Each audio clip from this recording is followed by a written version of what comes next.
Welcome to our series on economic insights. My name is Audrey, and today we have our chief economist, Danielle Hale from Realtor.com, and we're going to be talking about existing home sales.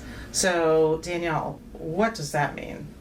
So existing home sales is a monthly report that's put out by the National Association of Realtors, and it measures how many homes, existing homes, as you probably surmised from the name, have been sold in the previous month. So it's a great metric of what's going on in the housing market as far as how many homes are sold. So how do we measure this? I mean, how do we know? Yeah, so they do a survey of multiple listing services, which is where people go to list homes with real estate agents, and they track that data over time. The data history goes all the way back to the late 1960s, so there's a very long history, and basically we can track what's going on in the housing market, how many homes are sold. We track this at the national level and also at regional levels, so we can get a sense of how the Northeast is doing compared to the West. And they also measure the prices of homes that are sold. So it's a good indicator of whether housing is getting more expensive or in some cases less expensive. So two follow-up questions then. One, who puts this information together? Is it another government agency? So this one's not a government agency. It's a trade association, the National Association of Realtors. It's a membership organization, and they've tracked this information. It's interesting. The government tracks new home sales, but it's a private organization that tracks existing home sales, which is interesting because existing home sales are about 90% or so of the market when it comes to home sales. New home sales are a much smaller portion, 10 to 15% in any given month. But so they put that information out for the public to consume, and it gives us some great insight into what's going on in the housing market. Cool. Now, I always thought that the average price of an existing home is around $220,000, $230,000. Do you any sense of what that number is? It's a little bit higher than that now, because we know housing is getting more expensive. But yeah, it's a great way to track that information. And it's interesting to note that, the national price is different than what you're going to find in each region. So, if you're in Florida, you see different prices than if you're in California. The regional price, is still an approximation, and what's going on outside your door might be a little bit different, but it's a good way of tracking what's going on in that region as a whole and over time, so we can see how healthy the market is, and so the media can report on it, home buyers and sellers can understand it, and when things are going well or poorly, housing policymakers can use this information to make decisions. And this makes sense because I was just in Indianapolis, and I was talking to my Uber driver, and he said the average price of the home there was about $150,000. And of course, in Washington, D.C., it's probably about $500,000. So do you ever do this where you break out the major cities? There's obviously probably about 10 major cities that probably, I hate to say skew the data, but do you guys ever kind of, as you said, you look for it regionally, but how does that affect the data? Yeah, so the monthly data doesn't have detail down to the metro level, but the National Association of Realtors also has a quarterly data series where they're tracking prices at the metro level.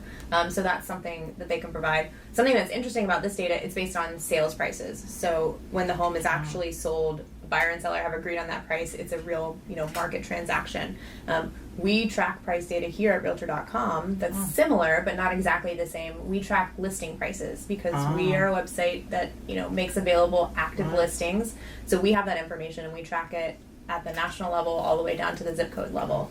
And it's similar but not exactly the same. It gives you an idea of where the market might go, whereas this existing home sales release is where the market has been. It's sold data. Sold data. Right. And there probably isn't that much discrepancy between the two. I mean, as you say, there's probably some margin, but it's probably not huge. Right. And some of it is a timing difference. Like listings move before the sales data moves. Then do we track how long houses are on the market as well? Is that something else we're looking at? And is that also an important economic indicator?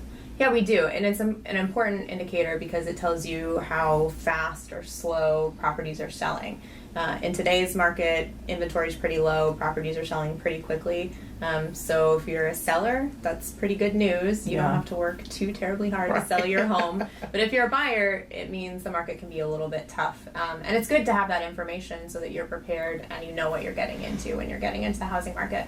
Now I'll ask you the question we're always going to ask in this series, which is, why do I care? So this is something you and I talk a lot about. Why do I care? How does it affect me as a consumer? Should I be watching if I'm watching the economy? Should I be watching for my own pocketbook? Why does it matter to me? Yeah, so if you are a home buyer, it's interesting to know how many homes are being sold because it gives you a sense of what direction the market's moving. Is it going up? Are a lot of people out there buying homes? That might be some idea that you might have some competition. If you're a seller, the market's moving up. There are a lot of buyers out there. It gives you an idea you might be able to sell your home easily. But if the market's moving the other direction, you might want to know that so you don't get too aggressive in your asking price. Maybe listen to your real estate agent when they tell you how you should price your home. And if you're not buying or selling, you can still pay attention to this data. It's a great indicator of how healthy the economy is because when people have good jobs, they're confident about their job today and in the future, they're earning good money, they're more likely to get into the housing market and buy a home. So it's a great indicator of overall economic health too. Yeah, so as we look at a lot of these topics through this series, of course, they're all intertwined, right? So one definitively affects the other. That's right. Before we close, is there anything else I should know? Don't leave it out for. About the existing home sales data. We've talked about the highlights. There's lots of different information if you're tracking condos or single family or different property types. All of that's available. We report on what we think is the most important indicators each month. So if you're interested in our take on it, you can find that at Realtor.com/research. Oh, great. I didn't know that. Thank you for watching this. If you enjoyed this, don't forget to watch the rest of our series on economic insights with Danielle Hale.